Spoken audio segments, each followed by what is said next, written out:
Assalamualaikum warahmatullahi wabarakatuh.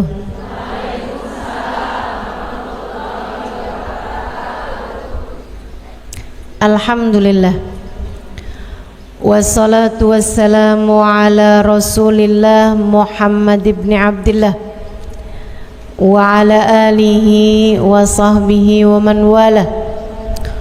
Subhanaka la ilma lana illa ma 'allamtana innaka antal alimul hakim.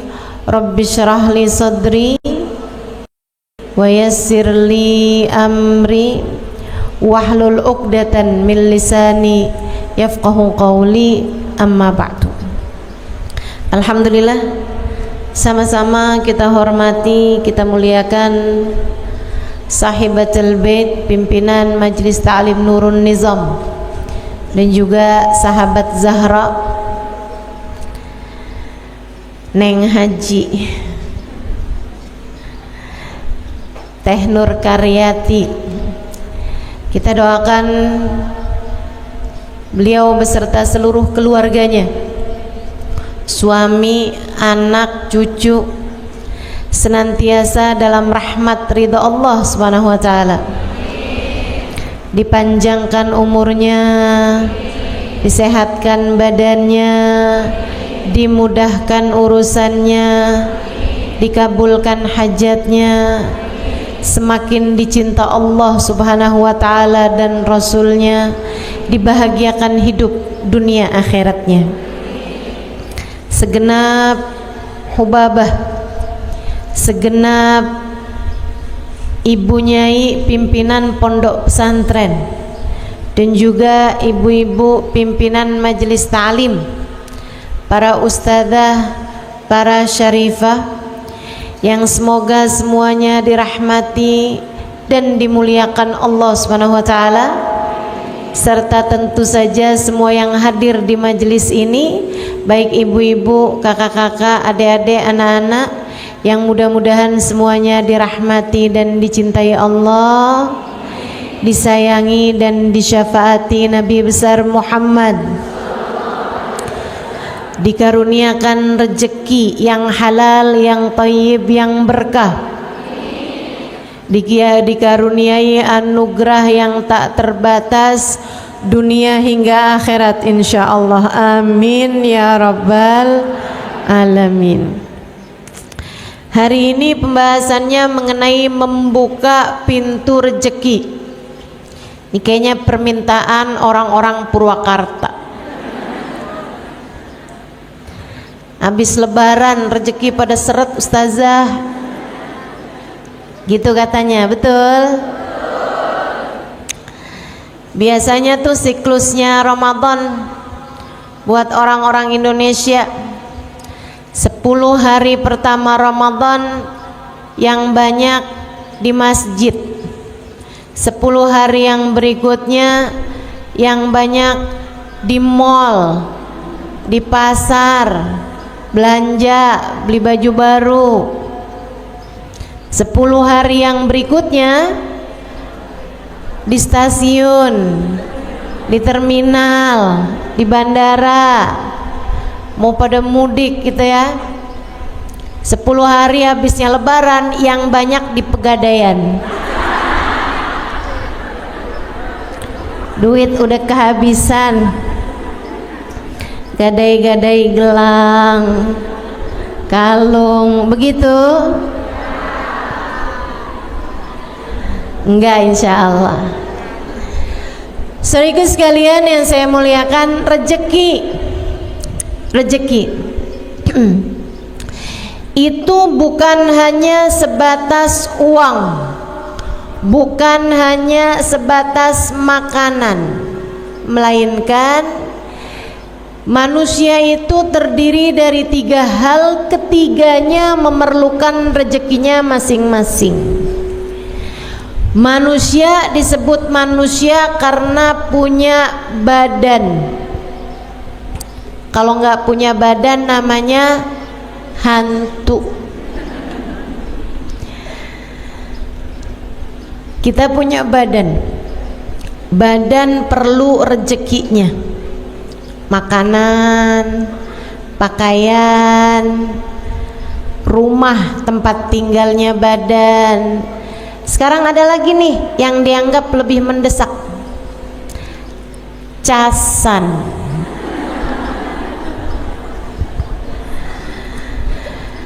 Badan perlu pakaiannya, perlu makanannya, dan itu adalah rezekinya badan kita.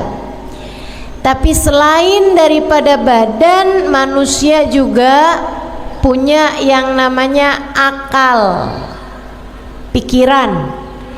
Ini juga perlu rezekinya. Rezekinya namanya ilmu. Perlu nih rezekinya akal kita. Saya ingat kalau saya habis bicara di Malaysia, di Singapura, selesai itu orang kalau salaman sama saya suka bilang, makasih Ustazah, Allah rezekikan saya untuk mendengarkan ilmu Ustazah. Terima kasih, Allah rizkikan saya mendengarkan ilmu Ustazah. Mereka benar-benar menganggap ilmu yang diberi itu adalah merupakan rezeki. Dan memang demikian, sebab akal perlu ilmu. Mudah-mudahan kita semuanya dikaruniai ilmu yang manfaat, ilmu yang bawa kebaikan, kebahagiaan bagi dunia hingga akhirat, ilmu yang menjadi hujjah lana wala taj'alhu hujjah alaina birahmatika ya arhamar rahimin, amin ya rabbal alamin. Manusia punya badan, manusia punya akal. Keduanya perlu rezekinya masing-masing. Dan yang ketiga, manusia punya hati. Hati perlu rezekinya. Rezekinya hati banyak. Orang kalau penuh rezeki hatinya, biasanya jadi enggak terlalu perlu sama rezeki badannya. Orang kalau hatinya rezekinya banyak, itu biasanya enggak terlalu memerlukan sama rezekinya badan. Apa rezekinya hati? Yang nomor satu adalah rahmatnya Allah. Rezekinya hati, kasih sayangnya Allah. Hati yang disayangi adalah hati yang dikaruniai rezeki yang paling penuh.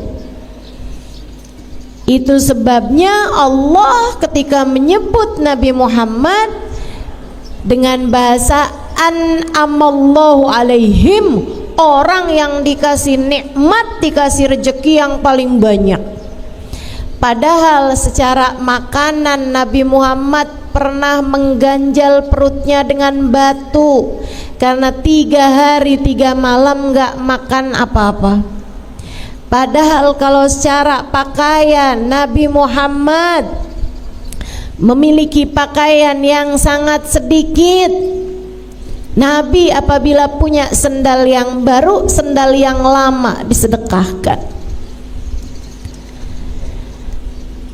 Nabi Muhammad rumahnya sangat kecil, tapi Allah bilang, kamu wahai Muhammad manusia yang dirizkikan nikmat yang paling banyak, rezeki yang paling banyak turunnya kepadamu wahai Muhammad.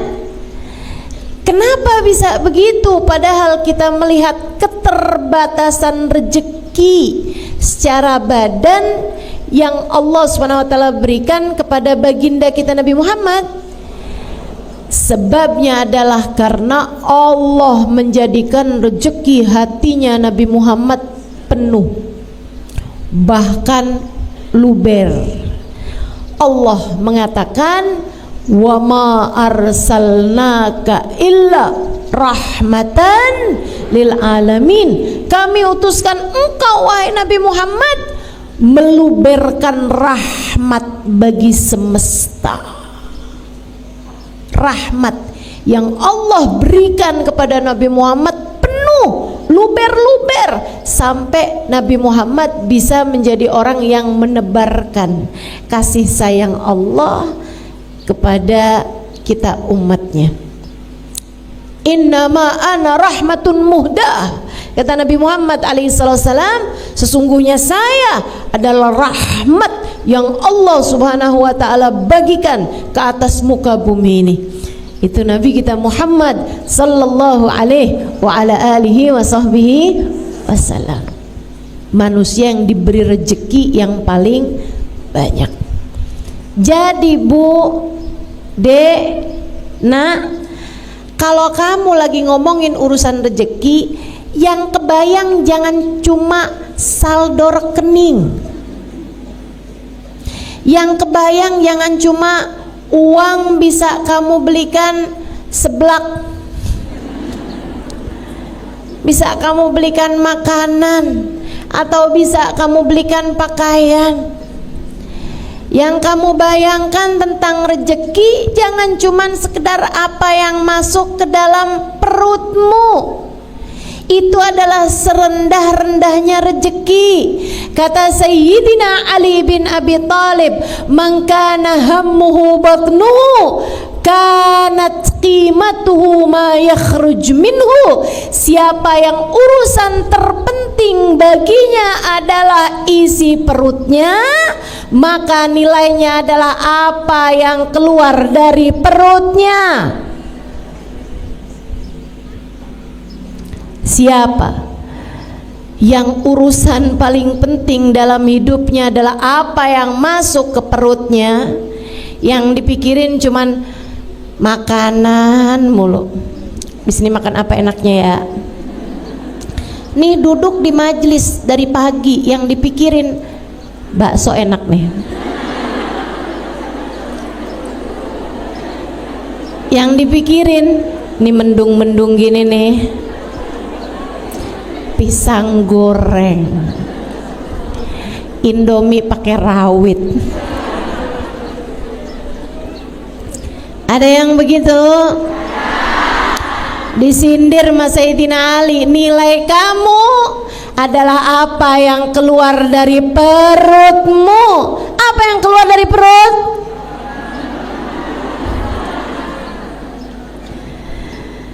Ya Allah, rezeki bukan cuman sekedar itu Bu, rezeki bukan cuma itu Dek, rezeki bukan cuman sekedar makanan, enggak gitu.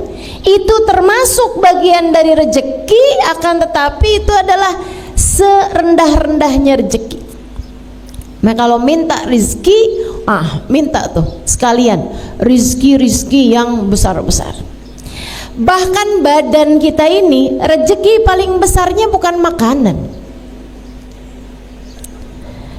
Mauan mana punya makanan enak-enak tapi sakit, ama sehat tapi makanannya serba sedikit atau serba terbatas. Mauan mana? Sehat tapi makan enak, katanya iya. Teman-teman seiku sekalian yang saya muliakan, kesehatan itu adalah rezeki yang lebih besar daripada rezekinya makanan gitu. Kita tuh sama Allah kalau dikasih sehat Bu, makan apa aja enak, betul? Saya dulu tidak menyadari ucapan itu sampai umur saya 40 tahun. Udah di atas umur 40 tahun ya Allah, nggak boleh salah makan dikit.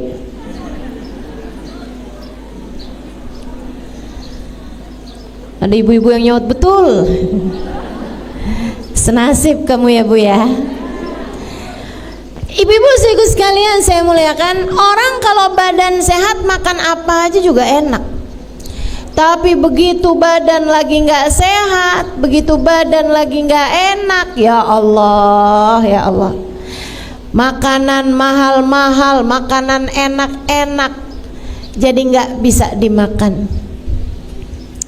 Karenanya lebih daripada sekedar rezeki berupa makanan, kamu harus minta kepada Allah Subhanahu wa taala rezeki berupa kesehatan, sebab kesehatan lebih bernilai daripada makanan. Saudaraku sekalian saya muliakan, ini rezeki nih macem-macem. Jadi bukan hanya itu. Rezeki berupa kenyamanan, rezeki berupa memiliki keluarga yang saling sayang, memiliki keluarga yang saling mendukung satu sama lain. Rezeki apa bukan rezeki? Rezeki. Nih akal kita nih perlu rezeki berupa ilmu. Tapi ilmu itu juga ibu-ibu sekalian yang saya muliakan, adik-adik semuanya, enggak asal ilmu bisa Allah Subhanahu wa taala rezekikan kepada kita. Kita perlu guru buat menyampaikan ilmu dengan cara yang paling indah. Guru saya Habib Ali Al-Jufri pernah mengatakan, saya ketika membaca berita teroris bawa bom bunuh diri, ngebom, saya kalau baca berita ada pasukan-pasukan bawa bendera la ilaha illallah Muhammad Rasulullah, nyerang anak-anak, nyerang orang-orang tua, bawa ketakutan di hati manusia. Beliau mengatakan, saya kalau mendengar ajaran-ajaran yang haram, bid'ah, syirik, berziarah ke makam, syirik, wah, kata Habib Ali Al-Jufri, saya bersyukur tidak mendapatkan guru seperti mana yang mereka mendapatkannya. Bu, kalau kita berguru dengan orang yang sama dengan yang mereka berguru, belum tentu kita jadi orang-orang yang bisa menikmati maulid, bisa menikmati sholawat, bisa merasa haru, cinta, bahagia ketika merasakan kedekatan dengan baginda Nabi besar Muhammad sallallahu alaihi wasallam. Betapa ternyata memiliki guru yang bisa membawa kita kepada rasa cinta kepada Allah, rasa cinta kepada Rasulullah adalah rezeki yang luar biasa besarnya, yang harus terus-terusan kita minta pada Allah Subhanahu wa taala. Saya doakan guru-guru saya, Allah sehatkan badannya, bahagiakan hatinya, betahkan hidupnya di dunia ya Allah. Kita doakan Bu, Habib Umar bin Hafid, Habib Zain bin Smith, para ulama-ulama kita, banyak ibu-ibu sekalian, baik yang ada di luar negeri ataupun yang ada di dalam negeri. Kita harus doakan ulama-ulama yang ada di sekitar kita nih, yang bawa kenyamanan, kebahagiaan saat kita menuntut ilmu pada mereka, harus kita doakan. Karena apalagi kalau tingkatan ulama-ulamanya yang sudah mencapai tingkat murabbi, tingkat mursyid, mampu mendidik hati dan jiwa dari para murid-muridnya, sekelas Habib Umar bin Hafid, sekelas Hubabah Nur. Itu ibu-ibu sekalian perlu banget buat kita doakan biar betah hidupnya di dunia. Kalau nggak betah-betah Bu, mereka pengennya pergi aja. Kalau pergi siapa yang rugi? Kita. Harus kita doakan biar pada sehat, biar pada seneng, biar pada bahagia, biar pada betah kerasan hidup di dunia, biar enggak minta cepet-cepetan berangkat menuju surga Allah Subhanahu wa ta'ala. Rezeki macem-macem. Karenanya untuk rezeki ilmu ini juga ibu-ibu nih punya PR mendoakan anak-anaknya. Ibu udah alhamdulillah nih seneng hadir di majelis, merasakan kenikmatannya majelis, sampai majelis jam 7, jam setengah 8, datang dari jam berapa Bu? Jam 1 dari kemarin.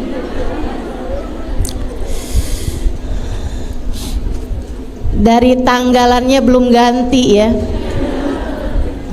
Masya Allah. Saudariku sekalian yang saya muliakan, kamu perlu mendoakan anak-anakmu. Jangan sampai mereka mendapatkan guru yang salah atau yang tidak membawa kenyamanan atau menyampaikan ilmu dengan cara-cara yang tidak baik gitu. Terus didoain, ya Allah kasih buat anak cucu saya ya Allah guru yang dapat membimbing hati mereka menujumu ya Allah. Nih dengerin bener-bener nih, kalau kamu doa jangan cuman ya Allah anak-anak saya ya Allah jangan sampai lapar, anak saya ya Allah kasih sehat biar pada bisa belajar benar, ujiannya bagus. Jangan cuma sekedar itu ibu sekalian, doakan juga karuniakan kepada mereka ya Allah guru yang soleh, yang mampu mendidik hati mereka menujumu ya Allah. Minta. Itu adalah rezekinya akal, rezekinya hati.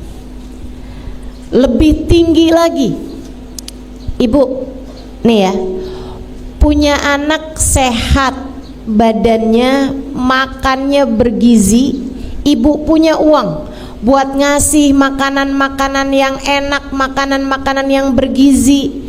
Ibu punya uang buat beliin dia rumah, buat beliin dia, maksudnya rumah tempat tinggal kalian layak dihuni, buat bisa kasih dia pakaian yang layak gitu. Anak-anak ibu bersih, rapi, cakep, sehat badannya, mauan begitu, akan tetapi anak nggak dapat hidayah atau maukan. Mauan mana?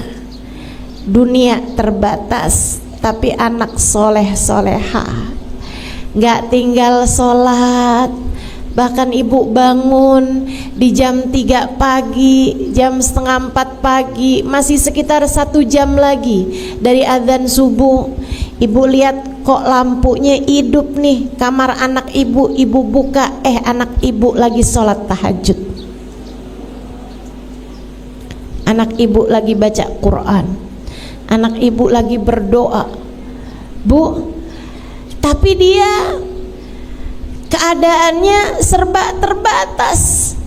Misalnya kamu nggak punya banyak rezeki secara untuk makanan, pakaian, tempat tinggal, tapi punya anak-anak yang soleh-soleha, mauan mana kamu? Rezeki yang seperti itu atau semuanya serba dikasih Allah banyak-banyak, makanan banyak, ada kendaraan, ada rumahnya besar semuanya, dari mulai satpam sampai ke supir, sampai ke tukang bersih-bersih, sampai ke tukang tanaman, semuanya ada. Punya asisten pribadi, punya segala macam, kehidupan duniamu dicukupkan. Akan tetapi anak-anak yakin saya, anak soleh solehah jauh lebih kamu inginkan daripada sekedar rejeki yang sifatnya badaniyah, yang sifatnya zahir.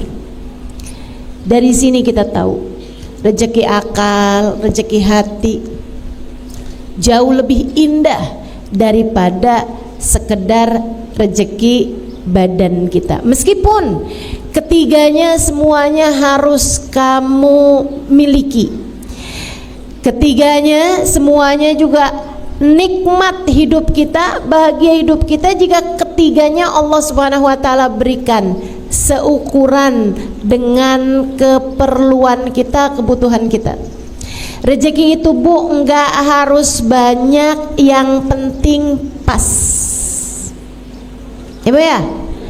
Pas waktunya lapar ada makanan. Pas waktunya tidur punya kamarnya, punya tempat tidurnya, kamarnya ada AC-nya. Atau kalau di Purwakarta nggak panas, ada kipas anginnya. Itu kan namanya pas. Pas waktunya nih orang berangkat haji, ibu mau ingin juga pengen daftar haji juga, pas ada uangnya, ya kan? Waktunya mau pergi majelis nih hari di Nurun Nizam, ada ongkosnya, kan begitu? Pas.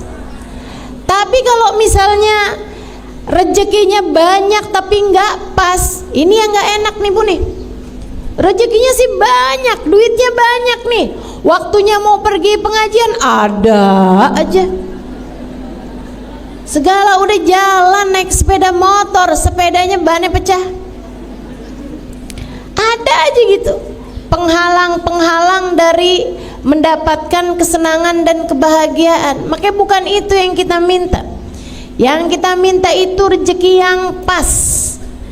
Itu pula yang diminta oleh baginda kita Nabi besar Muhammad sallallahu alaihi wasallam untuk rezeki keluarganya. Allahumma ja'al rizqa ali Muhammadin kafafa. Ya Allah, jadikanlah rezekinya keluarganya Muhammad adalah rezeki yang cukup.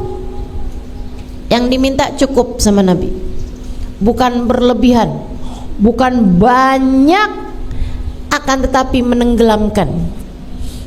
Karena rezeki yang penting cukup, yang penting pas. Mudah-mudahan Allah karuniakan kepada kita rezeki yang pas, rezeki yang cukup, rezeki yang jadi sebab kebahagiaan bagi hidup kita dunia hingga akhirat insyaallah. Amin ya rabbal alamin. Amin ya rabbal alamin. Rezeki itu yang enggak papa banyak, itu rezekinya hati. Sebab rezekinya hati itu kalaupun banyak, itu yang ada adalah tumpah. Kalau tumpah, maka ia bisa mengalir kepada orang-orang di sekeliling. Kamu kalau sama Allah diluberkan rahmatnya Allah subhanahu wa ta'ala ke dalam hatimu, yang ada rahmatnya Allah bakal luber. Kalau udah rahmatnya Allah luber ke dalam hatimu, anak-anakmu ikut merasakan rahmat tersebut, jadinya adem, pada soleh, hidayah, sholatnya benar, akhlaknya bagus. Bapak ibu sekalian, kalau kamu lihat, kenapa ya anak saya ini keras-keras, suami saya juga keras, ngomong gak pernah pelan, marah-marah mulu. Bu, kurang rahmat. Hati kamu kurang diturunin rahmat, hati keluargamu kurang diturunin rahmat. Kamu kurang rezeki berupa rahmatnya Allah subhanahu wa ta'ala. Orang kalau diturunin rahmatnya Allah, kasih sayangnya Allah penuh dalam hatinya, kasih sayang tersebut membuatnya akan menyayangi siapapun dan membuatnya tak tega menyakiti siapapun. Orang kalau besar rahmatnya Allah dalam hatinya, dia akan menyayangi siapapun dan apapun, dan akan membuatnya tak sampai hati menyakiti siapapun dan apapun. Bahkan kepada binatang sekalipun dia tak sampai hati menyakitinya.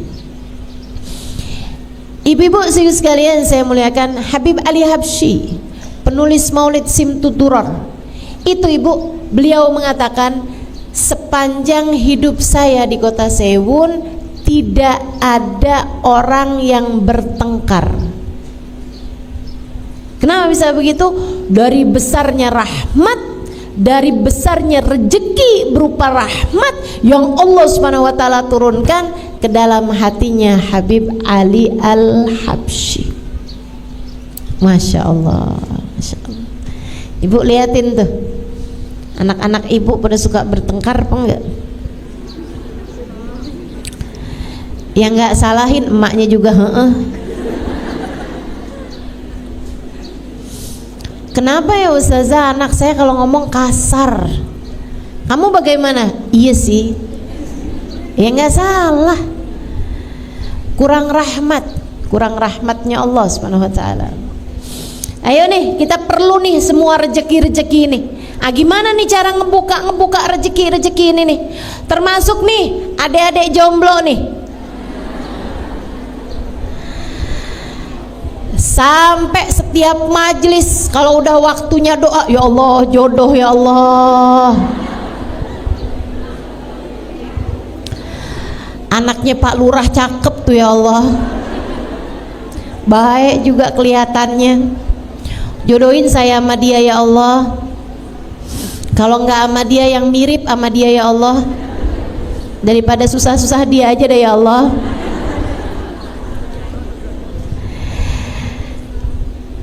Jodoh itu juga teman-teman, urusan jodoh juga nih, nggak penting banyak.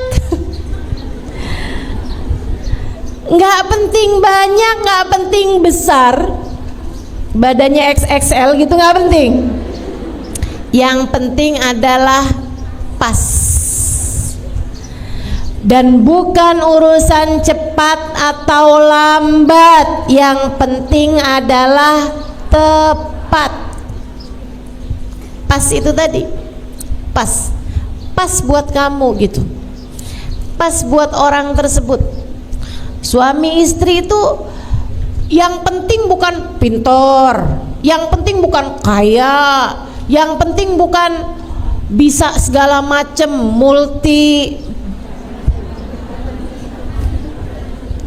multimedia. Enggak gitu ya. Yang penting tuh bukan hal-hal yang seperti itu, akan tapi suami sama istri itu yang penting pas, tepat, klop gitu. Itu yang paling penting. Dan itu juga bagian dari rizki, bagian dari rejeki. Sama halnya dengan anak-anak itu juga rejeki, Bu. Anak itu juga rejeki. Dan seperti yang tadi saya sampaikan, rejeki itu nggak penting banyak. Ya Allah, kasih saya anak 12. Nggak penting banyak anak itu, bukan. Yang penting adalah pas. Yang penting adalah yang tepat. Itu yang kita minta dari Allah Subhanahu wa taala. Anak yang pas buat kamu sebagai orang tuanya. Kamu kalau dikasih anak terlalu pinter juga belum tentu bisa jaganya. Kamu kalau dikasih anak terlalu cakep belum tentu bisa jaganya. Betul? Maka yang penting tuh anak tuh yang pas. Waktunya sholat, dia sholat, kan pas. Gitu kan? Jangan sampai yang mama, saya kok sama papa nggak boleh pakai jilbab sih mah. Saya kan udah balik mah. Kata mamanya, nah iyalah, kamu kan Sarifudin. Itu kan namanya nggak pas, teman-teman saya sekalian. Saya beberapa waktu yang lalu baru pulang dari Australia. Di sana salah satu hal yang saya syukuri dari Indonesia, saya minta kepada Allah, ya Allah jangan sampai ini nyampe ke negeri saya nantinya ya Allah. Saya benar-benar berdoa. Di sana tuh ibu-ibu saya sekalian, di tempat-tempat umumnya, di bandara, di tempat-tempat umum manapun, ya kayak di rumah sakit misalnya, atau di ruang publik lah, tempat wisata misalnya atau apa, kamar mandinya tuh punya 3 jenis. Kamar mandi buat laki-laki, kamar mandi buat perempuan, kamar mandi buat laki-laki yang jadi perempuan atau perempuan yang jadi laki-laki. Unisex. Ada tulisannya gitu. Jadi ada tandanya, ada tanda laki-laki, ada tanda perempuan, ada tanda yang laki perempuan. Laki-laki jadi perempuan, perempuan jadi laki-laki. Betapa kita takut hal-hal yang semacam ini terjadi di negeri kita yang tercinta ini. Betapa kita sangat takut hal-hal yang semacam ini terjadi kepada anak-anak ataupun cucu-cucu kita. Perlu sekali untuk kita minta kepada Allah SWT, ya Allah tolong jaga anak cucu kami ya Allah. Tolong jaga anak cucu kami ya Allah. Jadi anak cucu enggak penting banyak, enggak penting cakep banget gitu, enggak penting pinter banget gitu, enggak. Yang penting anak yang pas, anak yang soleh, anak yang solehah, pas sebagai hambanya Allah, pas sebagai umatnya baginda Nabi besar Muhammad sallallahu alaihi wa ala alihi wasallam, insyaallah. Amin ya rabbal alamin.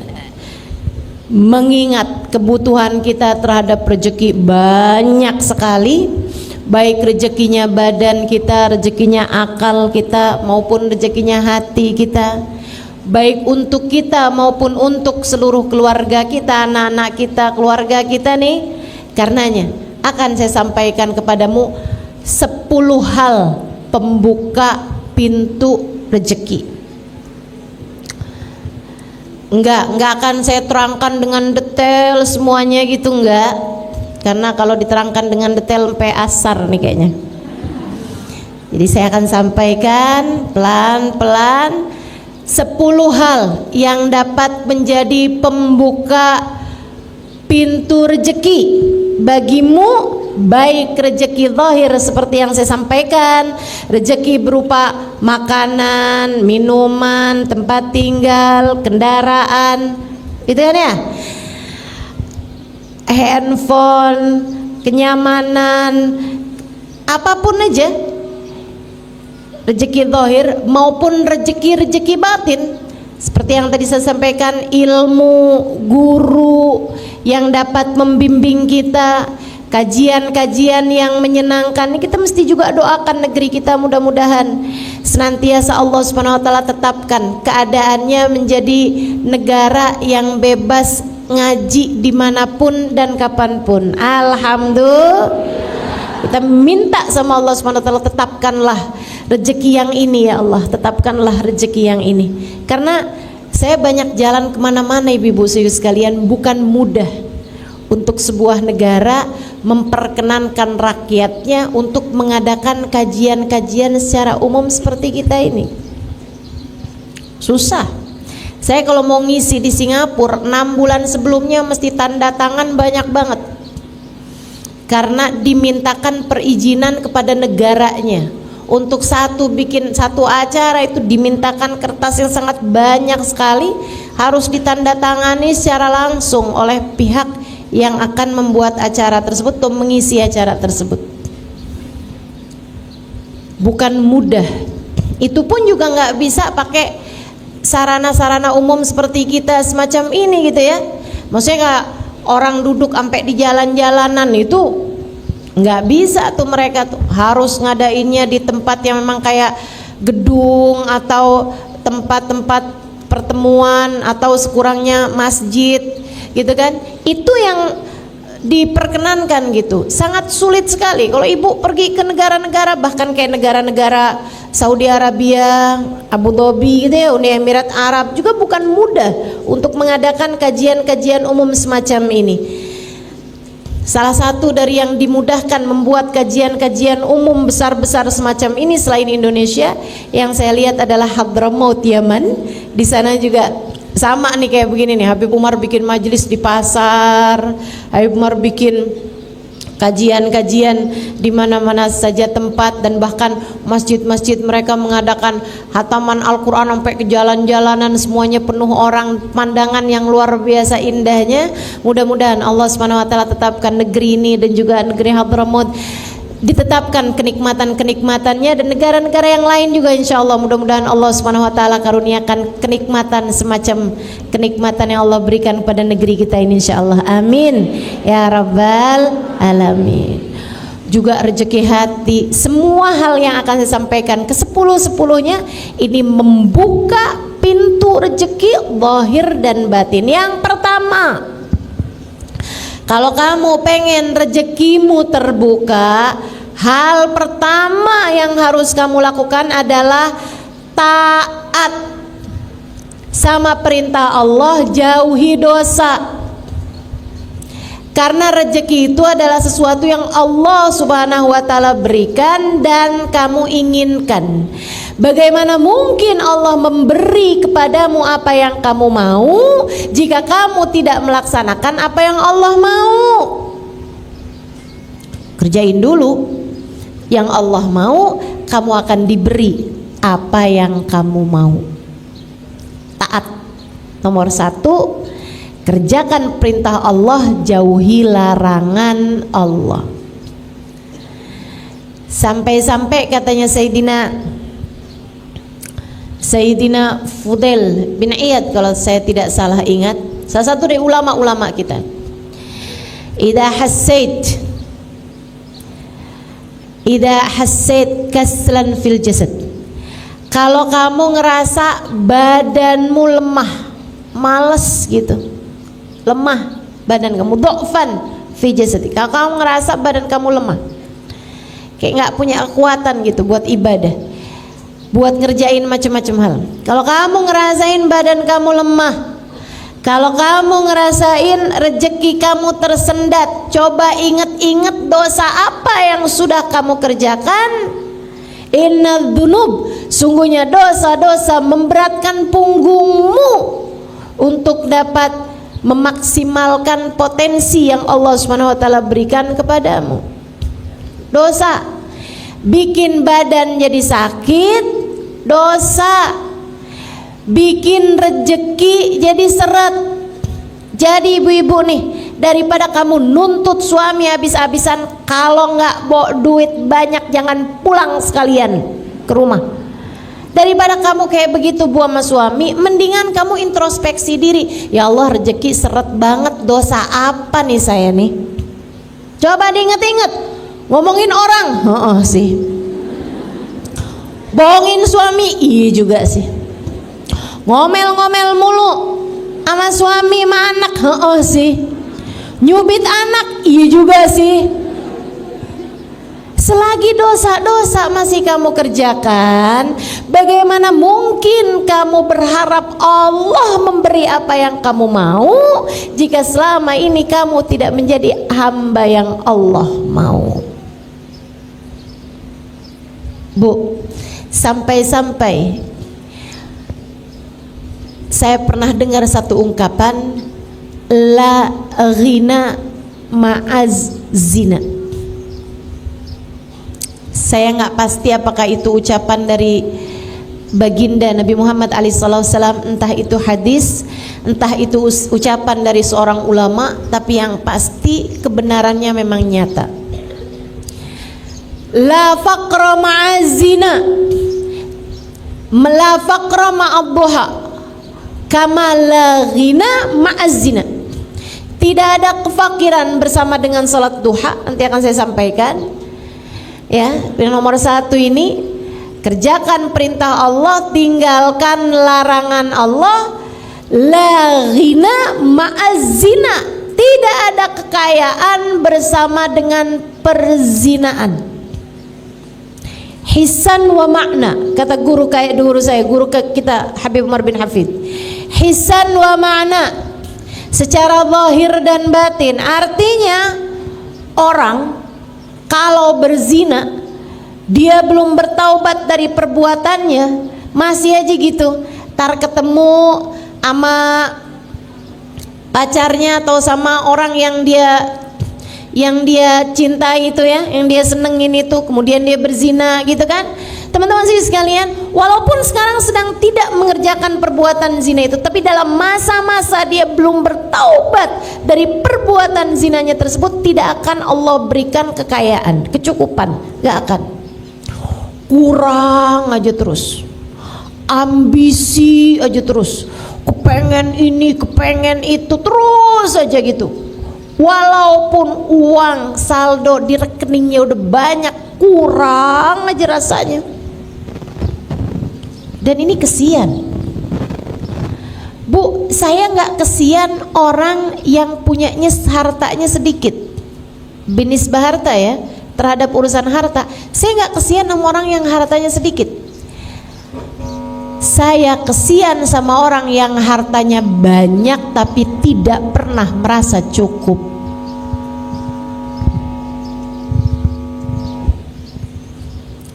Saya kesian sama orang yang hartanya banyak tapi tidak pernah merasa cukup.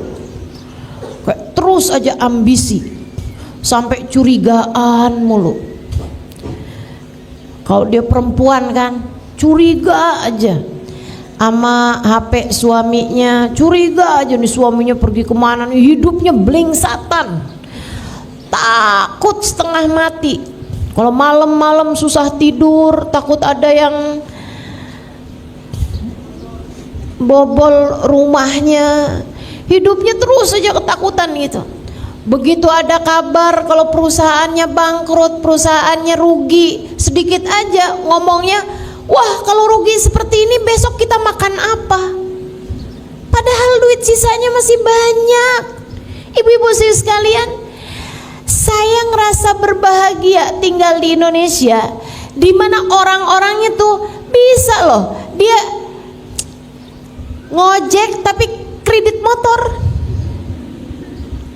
penghasilannya itu sehari 50.000, sehari 70.000 gitu, tapi sanggup gitu hatinya buat bayar kredit motor gitu kan, luar biasa. Jadi teman-teman sekalian, masalahnya bukan sama berapa uang yang kamu punya, berapa nilai yang kamu punya, tapi kemampuan hati untuk bisa merasa cukup dengan rezeki yang Allah Subhanahu wa taala berikan gitu.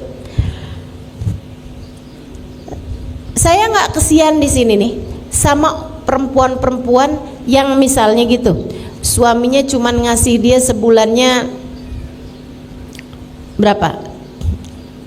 Saya nggak ngerti tuh, nggak pernah ikutan belanja soalnya. Anggap 500.000 misalnya gitu, buat belanja harian, masa cukup nggak itu? Nggak cukup. 1 juta deh, 1 juta, gitu ya? Nggak cukup juga. Emang iya?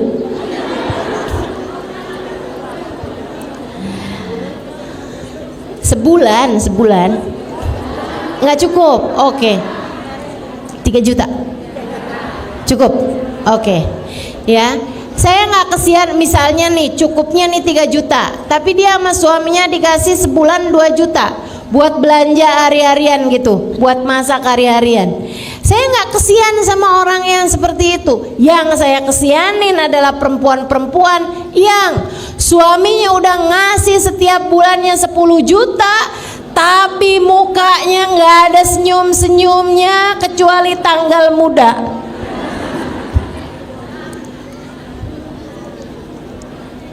Ya ampun, kamu kok transfernya cuman segini nih? Saya nanti bayar arisannya dari mana? Saya nanti nongkrong di mallnya dari mana? Saya nanti buat bayar ini, buat bayar itu. Ya Allah, ya Allah.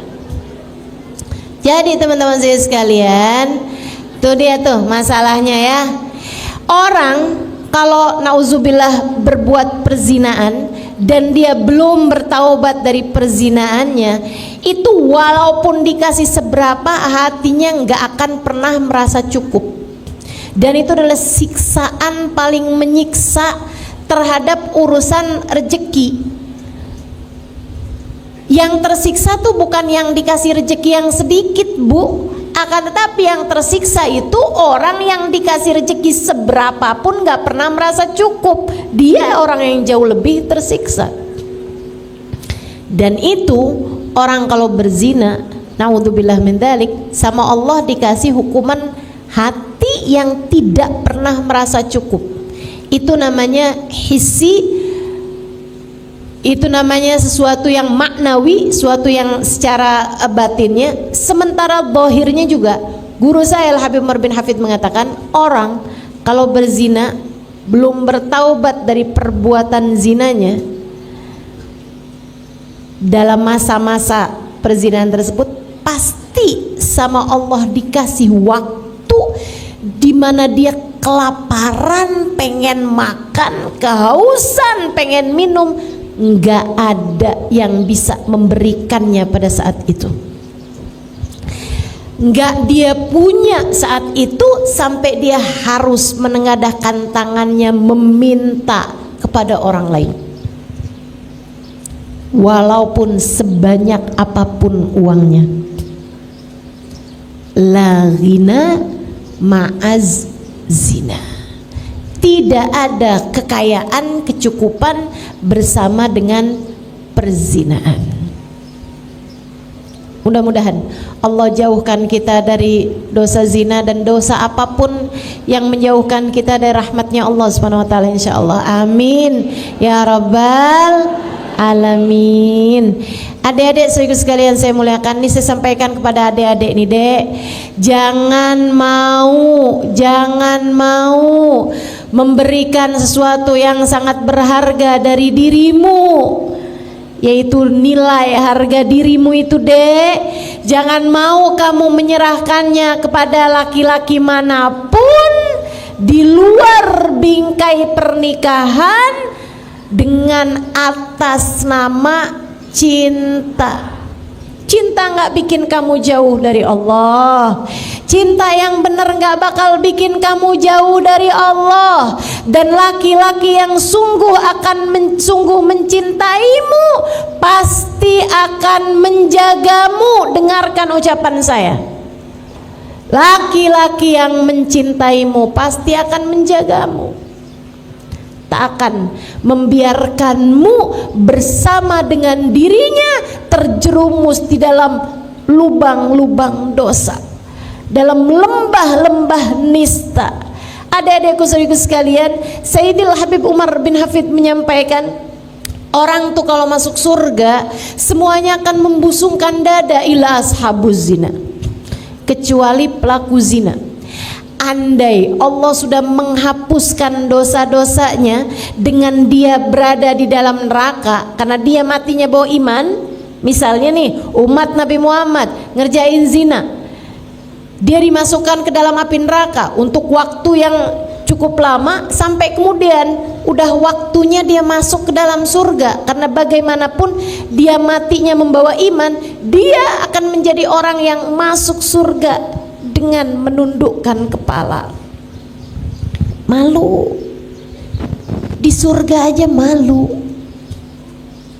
Kalau masuk surga pun pelaku zina akan masuk surga dalam keadaan menundukkan kepala karena malu. Jangan biarkan dirimu terjebak dalam jurang nista yang semacam itu. Ini pesan dari orang tua. Saya adalah orang tua bagimu. Dek, dengarkan saya. Nggak ampe segitunya sayang sama orang, ampe kamu mau-maunya memberikan hal yang paling berharga dalam dirimu itu. Nilaimu nak, nilaimu dek, ada pada kehormatanmu.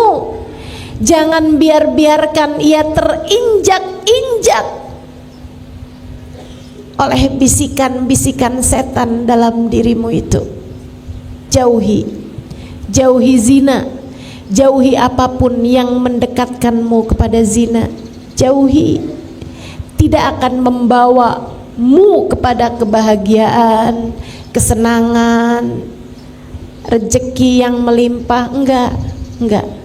Tidak akan membawamu kepada kebahagiaan rasa dicinta. Enggak. Ia hanya akan membawamu kepada penyesalan demi penyesalan di depan matamu. Dunia, sebelum kamu menyesal di akhirat nanti dengan sedalam-dalamnya penyesalan, saya menyampaikan kepadamu hal ini atas nama cinta anak-anakku. Jaga kehormatanmu nak, jaga kehormatanmu. Jangan mau-maunya kamu menggadaikan kehormatanmu dengan mengatasnamakan cinta. Sekali lagi saya sampaikan padamu, kalau kamu cinta, kamu akan jaga dirimu. Kalau dia adalah laki-laki yang benar mencintaimu, dia akan menjaga dirimu, tak akan mau menyentuhmu kecuali sesudah kalian halal, dihalalkan oleh pernikahan. Jangan love ghina ma'azina.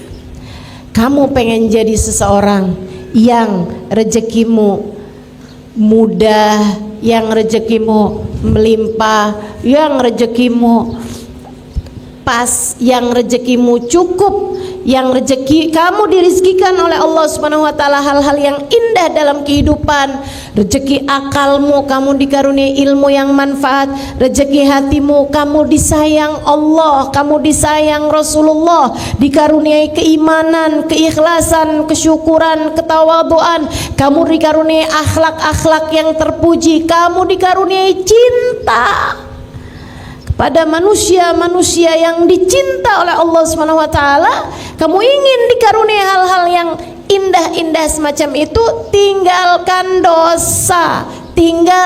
dosa, kerjakan jalan taatmu kepada Allah Subhanahu wa taala.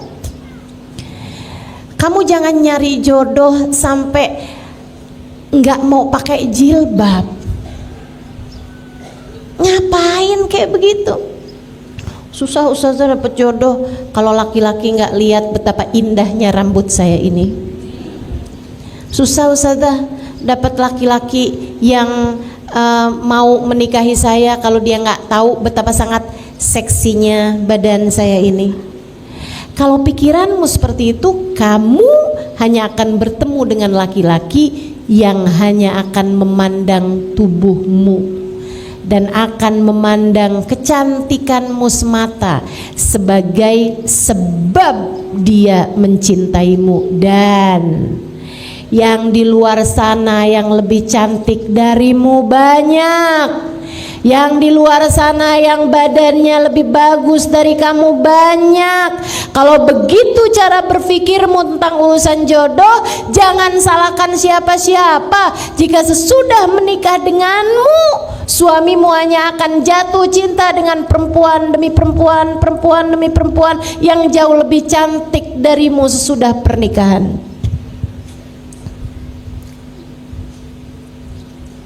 Naikkan nilaimu dengan menaikkan taatmu di sisi Allah.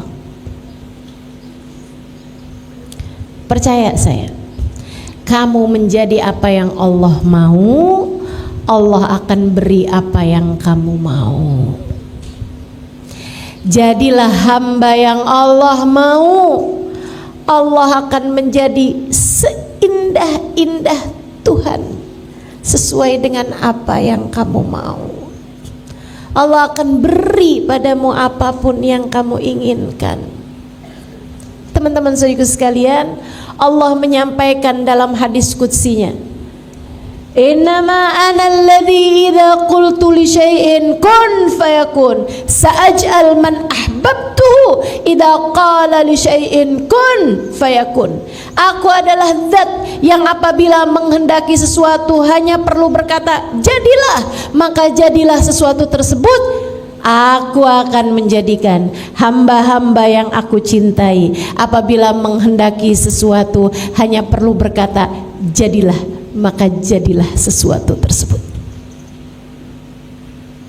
Kalau kamu dicinta, kamu akan diberi sesuai dengan yang kamu inginkan. Jalan pertama untuk membuka pintu rezekimu adalah dengan taat dan jauhi dosa. Insya Allah. Yang kedua, ibu-ibu sekalian saya muliakan, nih, kalau kamu kepengen wangi, kamu mesti deket sama orang yang tukang jual minyak wangi, atau sekurangnya kamu mesti deket sama orang yang wangi-wangi, biar kamu bisa dikasih minyak wangi, kan gitu ya? Ya kan? Itu sesuatu yang niscaya, teman-teman. Kalau kamu pengen pinter, kamu harus deketi orang yang pinter-pinter. Kalau kamu pengen solehah, kamu mesti deketi orang-orang yang solehah-solehah. Karenanya kalau kamu kepengen menjadi seseorang yang diberi nikmat rezeki sama Allah Subhanahu wa taala yang sesuai dengan apa yang kamu inginkan, rezeki zahir, rezeki batin, semuanya nih dikasih sama Allah Subhanahu wa taala, maka kamu mesti dekat sama orang-orang yang memang telah diberi nikmat sama Allah paling banyak. Siapa mereka? Allah sebutkan dalam Al-Qur'an. A'udzubillahi minasyaitonirrajim. Man yuti'illaha war rasul faulaika ma'alladina an'amallahu alaihim minan nabiyyina was siddiqina was syuhada was salihin wa hasuna ulaika rafiqa dzalikal fadlu minallah wa kafa billahi alima. Kata Allah, siapa yang taat kepada Allah dan Rasulnya, mereka akan dikumpulkan di akhirat nanti bersama dengan orang-orang yang dirizkikan paling banyak sama Allah, yang dikasih kenikmatan paling melimpah ruah dari Allah SWT, yang dikaruniai rezeki-rezeki badan yang paling pas, yang paling cukup, rezeki akal yang paling, ilmu yang paling bermanfaat, rezeki hati yang paling melimpah ruah. Siapa mereka? Allah sebutkan, minan nabiyyin, para nabi-nabinya Allah, wasiddiqin, para wali-walinya Allah, wasyuhada, para pejuang di jalan Allah, para ulama, para pejuang di jalan Allah Subhanahu wa taala, wasalihin, orang-orang soleh. Maka yang nomor 2 dari pembuka pintu rezeki adalah cintai para nabi, para wali, para ulama dan orang-orang soleh. Cintai mereka. Yang mencintainya membawamu kepada kedekatan dengan Allah Subhanahu wa taala. Karena Bu, saya kasih tahu, rezekimu itu hanya perlu kamu jemput.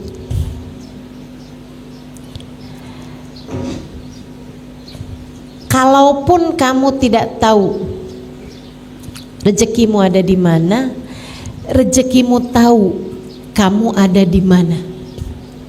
Ia akan sampai kepadamu mau tak mau. Masalahnya di mana alamat rezeki? Sumber rezeki itu di mana? Sumber rezeki ada pada Allah Subhanahu wa ta'ala yang telah menamakan dirinya Huwar-Razzaq Dzul Quwwatil Matin. Dialah Allah satu-satunya sang pemberi rizki, dialah pemilik kekuatan tertinggi. Kamu pengen rezekimu seperti yang kamu inginkan, maka dekatilah orang-orang yang memang telah dekat dengan Allah Subhanahu wa ta'ala. Cintai Nabi Muhammad. Cintai Nabi Muhammad. Orang yang di hatinya nggak punya rasa cinta kepada Nabi Muhammad dari umat Nabi Muhammad, andai pun rezeki badannya sama Allah diberikan kecukupan sekalipun, rezeki yang di dalam sini nggak akan pernah diberi oleh Allah Subhanahu wa ta'ala. Karenanya pengen anak-anakmu hidayah, soleh, baik, benar. Pengen kamu disayang sama suamimu, dicintai sama suamimu, suamimu cintanya sama yang halal-halal, kamu pun juga begitu. Kamu kepengen agar hatimu tidak diberi rasa cinta kepada yang tidak dihalalkan oleh Allah Subhanahu wa ta'ala bagimu. Cintai orang-orang yang dekat dengan Allah Subhanahu wa ta'ala. Cintai Nabi Muhammad sallallahu alaihi wasallam. Orang kalau di hatinya ada cinta kepada Nabi Muhammad, Allah nggak bakalan tega ngasih dia kesusahan dalam hidup. Bu, ama orang yang sayang sama anak kamu, misalnya orang kaya, orang mampu gitu ya, kamu punya uang banyak gitu kan, terus kamu pergi ke sekolah anak-anakmu atau anak-anakmu pulang bawa teman-temannya, terus kamu lihat di antara teman-temannya tuh ada anak-anak yang sayang banget sama anak kamu gitu, sayang banget sama anak kamu, dia berusaha untuk melakukan apapun yang dimauin sama anak kamu gitu, seneng banget dia. Ibu-ibu, saudariku sekalian yang saya muliakan, kalau kamu hari itu masak, kalau hari itu kamu beliin makanan buat mereka, kalau hari itu kamu nyenengin, ajak jalan-jalan, kira-kira nih di antara anak-anak temen-temennya anak-anak kamu itu, di antara temen-temennya anak kamu, siapa yang akan kamu ajak? Yang suka ngusilin anak kamu atau yang sayang sama anak kamu? Yang sayang sama anak kamu. Kenapa begitu? Ini ada anak nih usil nih, nggak seneng sama anak kita, bahkan benci sama anak kita, nggak bakalan kita ajak. Kalau yang seneng-seneng nggak bakalan kita ajak, kan begitu? Oh, kita mau nyenengin anak kita, kita ajakin temen-temennya yang sayang sama dia, yang cinta sama dia. Yang benci, sana, kamu bukan jatahnya nih. Yang ini nih menyenangkan banget sekali nih, bukan jatah kamu nih. Oh kamu enggak, kamu suka ngusilin anak saya. Oh kamu, anak saya minta apaan kamu nggak kasih. Salah.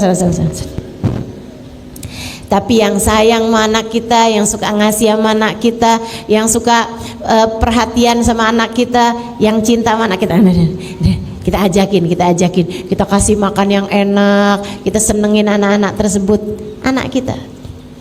Kenapa begitu? Karena kita sayang sama anak kita, maka kita akan menyayangi siapapun yang sayang sama anak kita. Pun demikian dengan Allah Subhanahu wa ta'ala. Allah tidak pernah mencintai siapapun lebih daripada cintanya kepada Nabi Muhammad. Allah tidak pernah mencintai siapapun lebih daripada cintanya kepada Nabi Muhammad.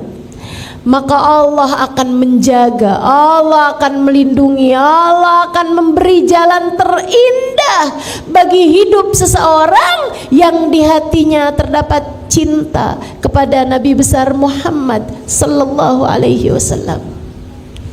Maka kamu kalau ngerasa, kenapa ya suami saya kok nggak sayang sama saya, kenapa ya suami saya kok nggak ada cinta-cintanya sama saya gitu, kayak saya selalu aja dimarahin, saya selalu aja dikatain kasar misalnya gitu, Coba lihat hatimu, adakah di hatimu rasa cinta kepada Nabi Muhammad?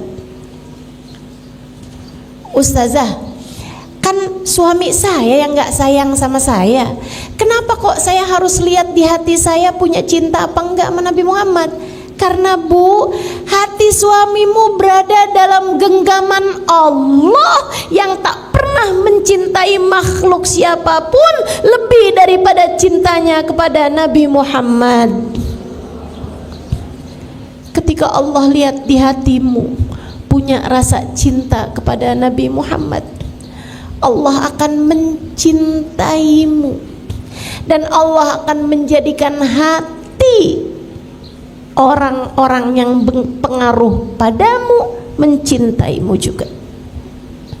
Allah akan bikin gak hanya suamimu, akan tetapi mertuamu, iparmu, orang tuamu, saudara-saudaramu, anak-anakmu mencintaimu karena cinta di hatimu kepada kekasihnya Muhammad sallallahu alaihi wasallam. Saya kok nggak cinta ya Ustazah sama Nabi Muhammad. Saya nggak pernah ngerasa cinta, kan saya nggak pernah ketemu Ustazah. Ayo belajar lagi, belajar terus, belajar terus. Dengerin kajian-kajian dari orang-orang yang sudah punya rasa cinta kepada Nabi Muhammad. Dengerin kisah-kisah indah tentang Nabi Muhammad. Terus pelajarin, belajar cinta. Hatimu tuh diajarin biar mencintai yang semestinya dicinta. Nanti kalau udah ngerasain cintanya, nah kamu akan perhatikan anak-anak kamu mulai berubah. Kamu dirizkikan baktinya anak-anakmu padamu karena cintamu kepada kekasihnya Muhammad sallallahu alaihi wasallam. Mencintai Nabi, mencintai para sahabat Nabi, mencintai para ulama-ulama, mencintai guru-guru, mencintai orang-orang soleh, mencintai orang-orang soleh, itu bawa kepada rizki yang bahkan bukan cuman rizki zahir, akan tapi rizki batin. Makanya teman-teman sekalian, ada hadis bunyinya begini nih, dengerin saya, ini penting karena banyak terjadi nih. Katanya Nabi Muhammad alaihissalam, sayati zaman ala ummati yafirruna minal ulama faablahumullah thalath baliyat. Akan datang waktunya umatku mereka benci sama ulama, lari-lari menjauh dari ulama tersebut, nggak kepengen kenal, nggak kepengen deket, bahkan benci hatinya sama orang-orang yang membawa kedekatan kepada Allah SWT, para pejuang di jalan Allah. Mereka punya hasut, punya rasa benci aja gitu. Allah, cuman pegang mic, itu tuh maksudnya tuh pengen dapat amplop tuh. Ulama semuanya dikatain aja gitu. Yang ini kurang begini, yang ini kurang begitu. Ada ulama miskin dibilang, emang mau kita belajar dari orang kayak begini? Di hidup aja dia udah miskin kayak begitu tuh. Masa mau deketin kita kepada Allah SWT? Ada ulama kaya tuh, duitnya dari apaan tuh? Dia jual agamanya, katanya gitu. Kamu maunya bisa cintanya sama ulama yang kayak gimana? Saudaraku sekalian yang saya muliakan, maka masalahnya ini bukan pada ulama yang kaya atau ulama yang miskin. Masalahnya ada mah hatimu tuh punya penyakit-penyakit, sehingga kalau ada pejabat kaya kamu puji-puji tuh, enak tuh jadi pejabat tuh, kaya, hidupnya mulia. Begitu ada pejabat miskin tuh, dia tuh nggak korupsi tuh. Giliran nama pejabat kamu bisa husnudzon, giliran nama yang lain-lain kamu bisa husnudzon, tapi giliran nama ulama kenapa kamu bisa selalu suudzon? Masalahnya bukan sama ulamanya tapi sama hatimu. Masalahnya bukan sama ulamanya tapi sama hatimu. Kata Nabi Muhammad alaihissalam, akan datang waktunya pada umatku mereka lari dari ulama, nggak mau deketin ulama, benci sama ulama. Allah berikan padanya 3 jenis bala. Apa itu? Yang pertama, Allah angkat keberkahan pada harta mereka dan pada anak mereka. Anaknya nggak berkah, hartanya nggak berkah, kurang aja terus-terusan. Rezekinya nggak berkah, rezekinya nggak pas, rezekinya nggak enak. Teman-teman sekalian, rezekinya nggak enak. Rezekinya tuh keluarnya buat hal-hal yang nggak enak mulu. Rezeki itu kan ada yang keluarnya enak, ada yang keluarnya nggak enak. Rezeki uang kamu pakai buat hadir majelis, rezeki keluarnya enak apa nggak enak? Enak. Saudara sekalian, ada orang yang anaknya ketabrakan atau anaknya nabrak, kemudian dia harus bayar ganti rugi sama yang ditabrak sama anaknya, harus keluar duit juga gitu kan. Enak apa nggak enak? Nggak enak. Rezeki itu keluar ada yang enak, ada yang nggak enak. Makanya saudaraku sekalian, ini orang-orang yang diangkat berkah dari rezekinya, itu keluar rezekinya nggak enak mulu, di jalan yang nggak enak terus-terusan. Naudzubillah min dzalik. Uangnya banyak tapi kepakainya nih buat bayar pengacara, buat urusan rebutan warisan. Ya Allah, nggak enak bener, nggak enak bener.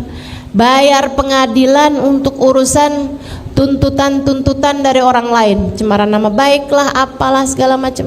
Itu nggak enak banget keluar duitnya.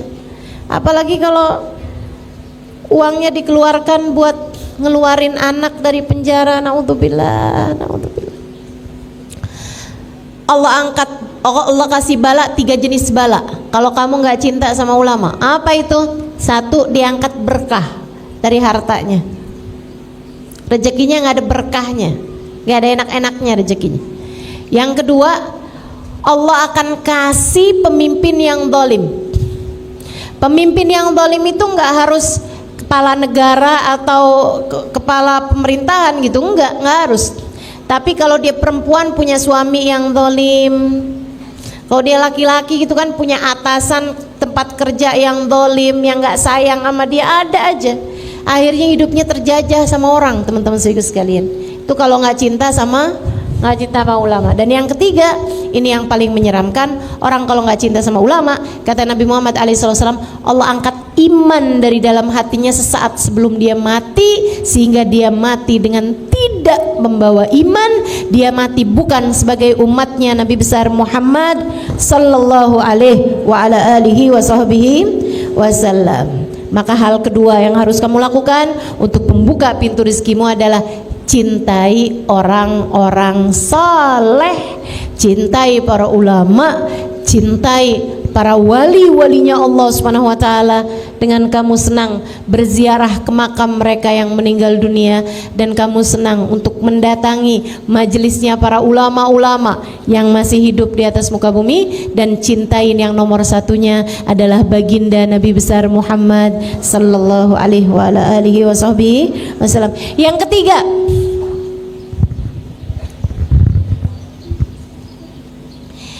ketiga, kalau kamu kepengen pintu-pintu rezekimu terbuka, yang nomor 3-nya adalah bakti sama orang tua ataupun sama suami bagi yang sudah bersuami. Bakti sama orang tua.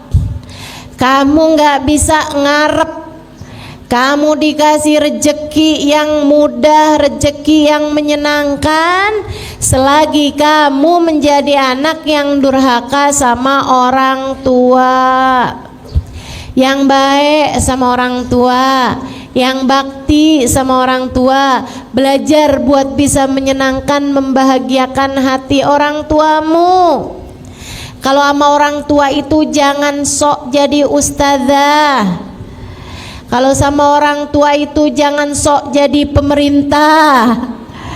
Kalau sama orang tua itu datanglah kepada orang tua sebagai seorang anak. Anak itu setua apapun tetap aja anak bagi orang tuanya. Setua apapun kamu gak akan pernah lebih tua dari orang tuamu. Iya kan? Kecil aja kita, mau setua apapun juga. Saya ingat dulu sama umi saya suka nanya gitu, Umi ini mesti gimana ya Im? Katanya sama saya, coba nasehatin Umi mesti gimana? Ini kan Umi lagi memposisikan saya sebagai ustazah. Mana ada Umi nanya gitu sama anaknya? Tapi saya nggak pernah datang pada Umi saya, nggak pernah saya jawab Umi saya dengan jawaban ustazah. Saya kalau ditanya sama Umi saya, Umi mesti gimana ya Im? Saya sampaikan pada Umi saya, Umi mesti sehat. Umi mesti sehat. Umi mesti sehat. Biar Umi bisa enak ibadah, biar Umi bisa enak doain kami anak-anak Umi.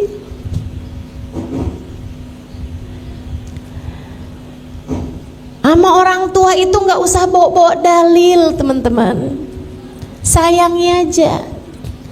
Nggak usah bawa hadis, nggak usah bawa ayat-ayat Quran, nggak usah. Nggak usah. Sayangin aja, sayangin. Tapi ibu saya nggak mau sholat ustazah. Doain. Linangan air matamu meminta kepada Allah Subhanahu Wa Taala, ya Allah, saya sayang ibu saya, ya Allah, saya sayang mama saya, ya Allah. Maka jangan biarkan ia berada dalam neraka-Mu di akhirat nanti. Selamatkan ia darinya, berikanlah hidayah-Mu padanya. Linangan air matamu mendoakan orang tuamu punya nilai sangat besar di hadapan Allah, lebih daripada ceramah-ceramah yang kamu sampaikan, lebih daripada kamu menyampaikan dalil apapun kepada orang tuamu itu.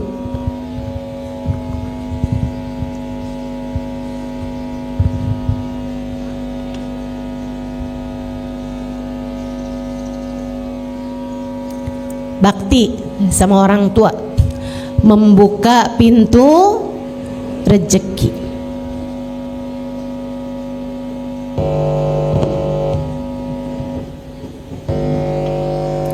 Nih buat adik-adik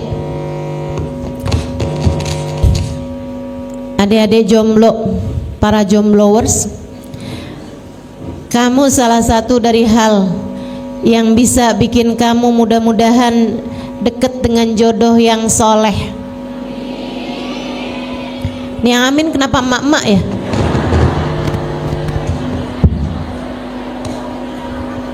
Doain anaknya, iya. Coba lihat bagaimana caramu memperlakukan orang tuamu.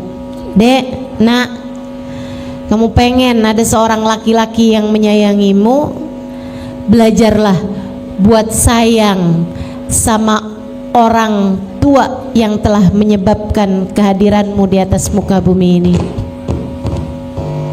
Saya tahu orang tuamu gak sempurna,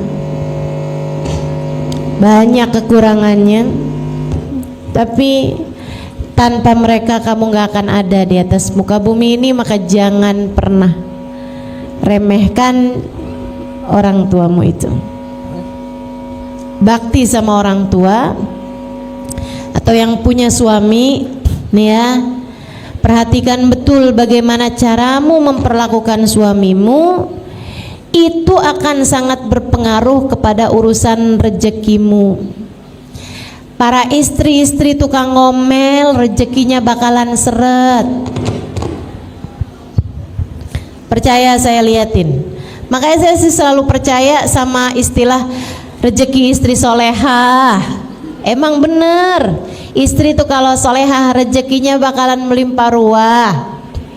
Istri kalau solehah bakalan dikasih sama Allah rezeki yang mudah. Istri kalau solehah, Allah Subhanahu Wa Taala bakalan kasih rezeki yang berkah. Maka jadilah istri yang solehah dan jadilah anak yang berbakti kepada orang tuamu. Kamu telah membuka pintu rezeki bagimu. Gitu ya. Yang nomor 3. Yang nomor 4, kamu kalau kepengen rezekimu itu juga luas, gampang, mudah, berkah, membuka pintu-pintu rezeki, silaturahmimu dijaga. Silaturahmi itu sama siapa? Sama kaum kerabatmu, teman-teman. Sama kaum kerabatmu tuh, sama kakak, sama adik, sama ponakan, sama bibi, yang baik, yang baik. Sama saudara-saudaramu tuh yang baik. Kamu kalau jadi orang yang penuh perhatian sama saudara-saudaramu, ini nih mikrofon nih bagian dari rezeki.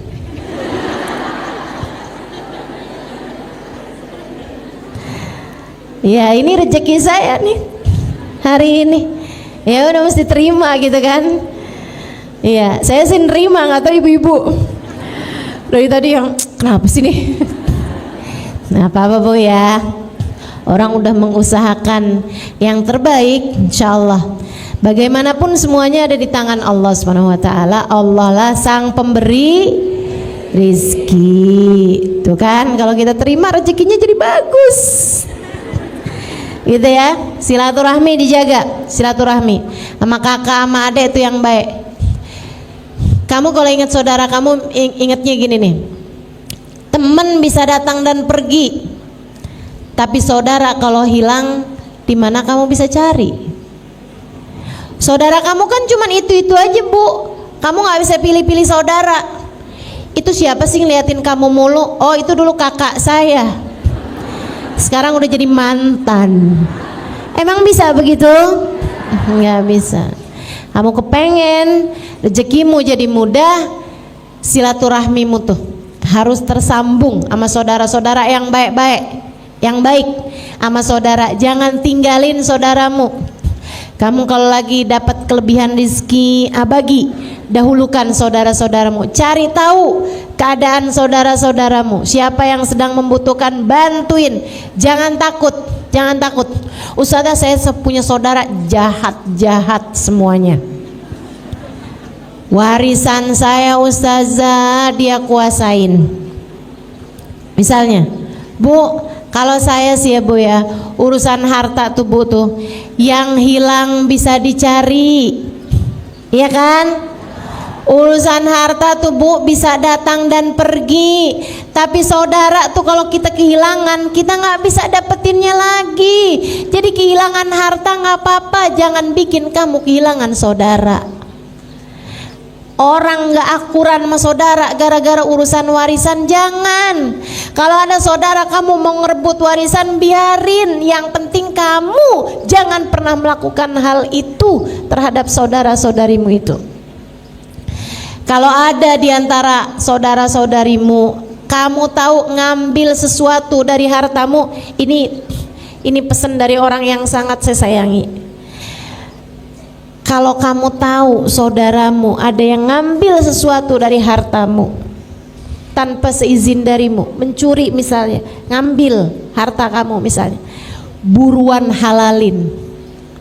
Buruan hati kamu tuh bilang, ya Allah saya sudah menghalalkannya ya Allah, saya sudah menghalalkannya ya Allah, jadikanlah itu sebagai sedekah saya buat dia ya Allah, jadikanlah itu sebagai hadiah saya buat dia ya Allah, saya sudah menghalalkannya. Buruan halalin. Kenapa gitu? Biar dia jadi harta yang bagus buat saudaramu itu. Nanti kalau hartanya bagus, bakalan perbuatannya, keadaannya juga bakalan jadi bagus. Tapi kalau kamu selalunya itu nggak menghalalkan, apalagi kalau sampai kayak begini, punya saudara begitu modelnya maling, ngambilin harta saya, seumur hidup nggak bakalan saya maafkan. Tar di akhirat saya tuntut saudara saya. Saudariku sekalian yang saya muliakan, jadinya kamu bukan cuma kehilangan harta, kamu juga kehilangan saudara. Kesian saudaramu itu. Bisa jadi dia ngambil sama kamu karena memang keadaannya sedang sangat-sangat sulit, sementara dia susah untuk menceritakannya kepadamu. Kalau kamu tahu saudaramu mengambil sesuatu dari hartamu, ajak bicara. Apa yang bisa saya bantu? Apa yang bisa saya lakukan untukmu? Keadaan kamu sekarang lagi kayak gimana? Bu, to'amu muthnain kafis salasah. Kata Nabi Muhammad, makanan 2 orang kalau dimakan rame-rame, dimakan barengan cukup buat 3 orang. Makanan buat 2 orang kalau dimakan barengan, makannya rame-rame barengan, itu bisa cukup buat 3 orang. Rezeki juga gitu. Rezeki kelihatannya dikit, kalau kamu bagi ada orang lain ikut menikmatinya, bakalan cukup buat banyak orang. Buat banyak orang. Alangkah indahnya kalau rezeki kamu tuh saudara-saudaramu ikut-ikutan menikmatinya. Ustazah itu kan kalau duitnya banyak. Nah saya duit Ustazah buat sendiri aja nggak cukup. Oh kamu nggak tahu, Allah tuh Bu ngasih rezeki itu nggak gitu modelnya. Ini saya dapat dari guru saya Hubabah Maryam. Halimah, kamu jangan pernah takut ngasih buat orang lain. Allah Halimah, kalau lihat kamu jadi sebab Allah ngasih rezeki kepada hamba-hambanya, Allah akan mengalirkan rezekinya orang-orang lewat tangan kamu. Kamu kalau Allah lihat suka bagi-bagi, Allah bakalan ngasih rezekinya orang-orang lewat diri kamu, sehingga kamu yang bakalan dikasih sama Allah Subhanahu wa taala rezeki yang paling melimpah. Jadi jangan takut untuk memberi dan bersilaturahmi kepada saudara-saudaramu terutamanya, sebab itu adalah pintu pembuka rezeki. Berikutnya sedekah. Ya, yang kelimanya adalah sedekah. Itu tadi sedekah tuh. Sampai-sampai katanya Nabi Muhammad alaihi wasallam, innal bala la yatakhatta riqabas sadaqah. Sungguhnya bala enggak akan bisa ngelewati pundaknya sedekah. Jadi kalau udah ketahanan sama sedekah, kita tuh ngerjain sedekah, itu bala mau turun keangkat semua. Enggak jadi tuh, mendal semua, mental semua. Balanya, musibahnya mental kalau kehalangan sama sedekah. Teman-teman sekalian, sedekah itu memang benar-benar bisa memberikan rezeki dari Allah Subhanahu wa taala. Itu akan lebih mudah kamu mendapatkan rezekinya, segala macam rezeki termasuk kesolehan anak-anakmu seperti yang sudah saya sampaikan. Itu kalau kamu sedekah tuh bisa lebih mudah berharap kesolehan anak-anakmu, gitu ya. Nih anak lagi mau ujian nih, misalnya lagi mau proses penerimaan di sekolah yang kamu harapkan bisa bagus anak kamu sekolah di sana gitu. Udah kamu istikharahkan sekolahnya bagus, gitu kan. Tapi kok kayaknya susah nih mau masuknya nih, mau tembusnya nih. Sedekah. Bahkan Nabi Muhammad SAW mengatakan, dawu mardakum bis sadaqat, sembuhkanlah sakit orang-orang di antara kalian dengan sedekah. Ibu-ibu sekalian, mohon maaf, hati suamimu misalnya sedang berpaling kepada perempuan yang lain yang gak halal baginya, kamu mesti ngapain? Ini dia nih, kamu mesti membuka pintu rezeki taat, rezeki hidayah, rezeki hati yang bahagia, rezeki takwa ke dalam hati suamimu dan ke dalam hatimu sendiri juga, dengan salah satunya adalah bersedekah. Sedekah, jangan takut sedekah. Dan gak usah nyari yang jauh-jauh Bu kalau sedekah itu. Yang ada di sekelilingmu, tetangga-tetanggamu, orang-orang yang datang ke rumahmu, saudara-saudarimu mungkin, al-aqrab yang terdekat yang harus didahulukan. Orang yang kerja di rumahmu mungkin itu dulu yang harus kamu dahulukan gitu.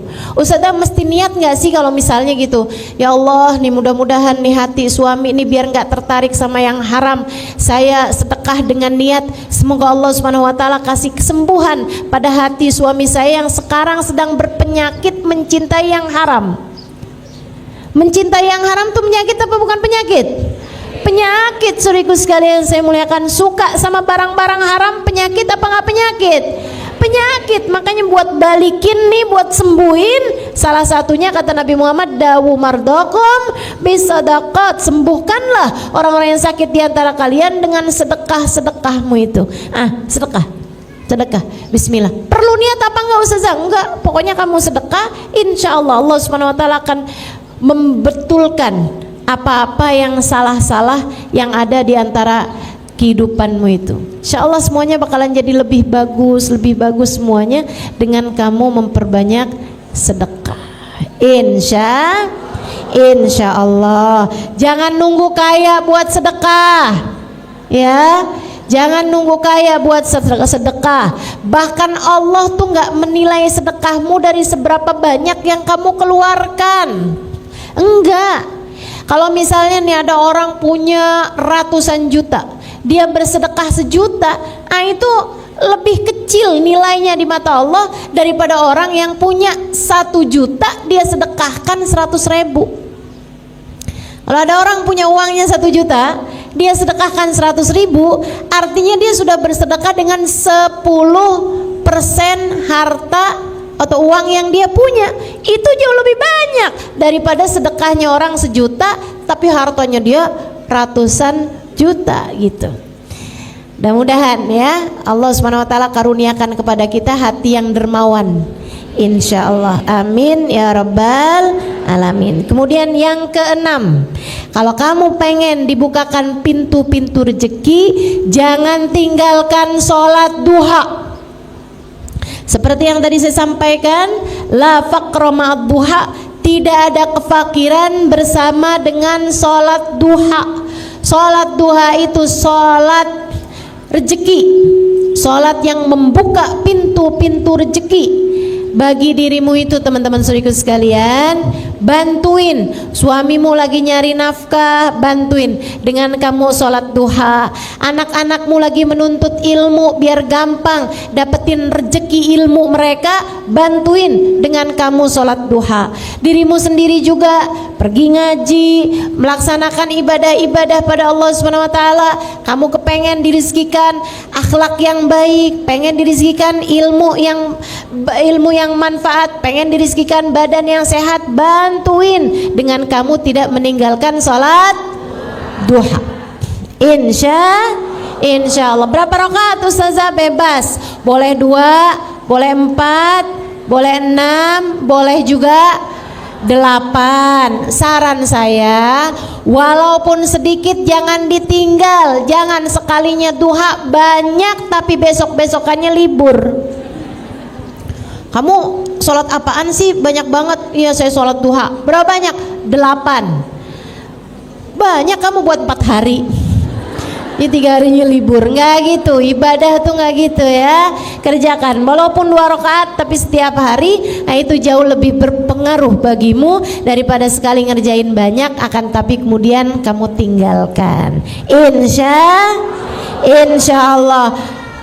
Tentu yang fardu-fardu jangan ditinggal. Jangan sholat subuh kagak, duha iya. Yang nomor 7, kalau kamu ingin pintu rezekimu terbuka, jangan tinggalkan surat Al-Waqiah. Ini buat siapapun nih yang bilang ya ampun susah banget nih ada utang, ya Allah rezeki kok seret banget, baca wadduha. Baca Al-Waqiah. Baca Al-Waqiah. Al-Waqiah apa Anda Ustazah? Bismillahirrahmanirrahim Al-Waqiah. Enggak gitu. Surat Al-Waqiah. Kamu baca dari awal sampai akhirnya. Kapan Ustazah bacanya? Kapan aja. Boleh pagi barengan habis selesai sholat duha, boleh asar habis selesai sholat asar misalnya, boleh juga malam hari, tergantung dari ke lapangan waktumu untuk baca surat Al-Waqiah ini. Sayyidina Ibnu Mas'ud, beliau ketika udah tua gitu ya, hartanya disedekah-sedekahin sama beliau, diberi-berikan sampai teman-temannya pada bilang, Ibnu Mas'ud kok nggak ninggalin apa-apa buat anak-anak kamu? Oh tenang, saya udah ninggalin buat mereka. Apaan? Suratul Waqiah. Inni taraktu lahum suratul Waqiah. Aku telah meninggalkan untuk mereka surat Al-Waqiah karena saya pernah dengar Nabi Muhammad alaihissalam mengatakan, siapa yang membaca suratul Waqiah setiap harinya, Allah SWT akan amankan dia dari segala kefakiran. ya, akan dikaruniai keamanan dari kefakiran. Kemudian yang kedelapan, ini ya, tambah ringkes-ringkes nih. Yang kedelapan, jangan lupa setiap setiap subuh, antara adzan subuh ini ya, buat yang ngerasa rezekinya seret, amalin ini. Habis adzan subuh, kamu sholat sunnah qobliyah subuh 2 rakaat, kemudian kamu baca subhanallah bihamdi subhanallahil azim astaghfirullah sebanyak 100 kali. Baru kemudian kamu sholat subuh. Siapa yang ngerasa rezekinya seret, silahkan kerjakan itu. Siapa yang ngerasa, oh kayaknya utang banyak banget nih, gimana caranya biar utang cepat kebayar? Nah tuh baca itu. Baca itu. Urusan-urusan rezeki nih yang sedang berada dalam kesulitan-kesulitan rezeki, silahkan amalkan. Apa tadi bacanya?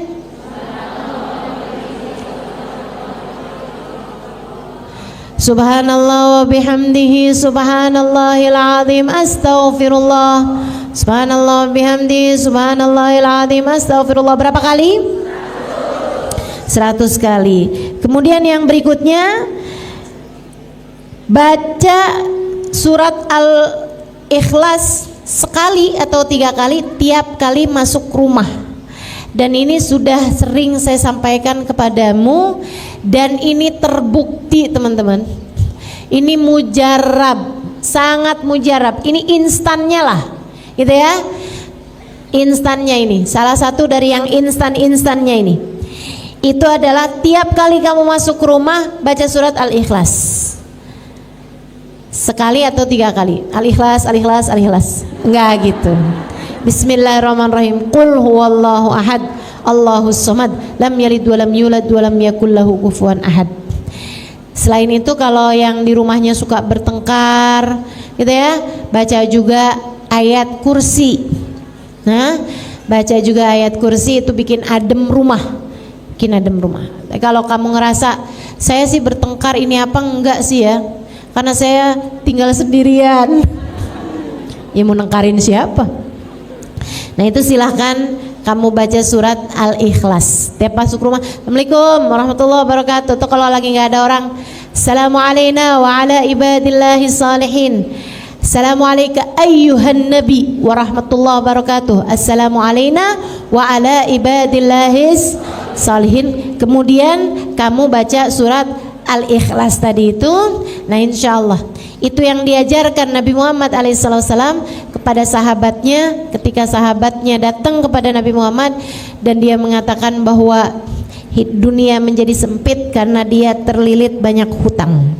Kemudian yang terakhir, kalau kamu ingin pintu rezekimu terbuka, maka sering-seringlah, perbanyaklah bersolawat kepada baginda Nabi besar Muhammad sallallahu alaihi wasallam. Solawat senantiasa membuat hal-hal yang berat menjadi ringan.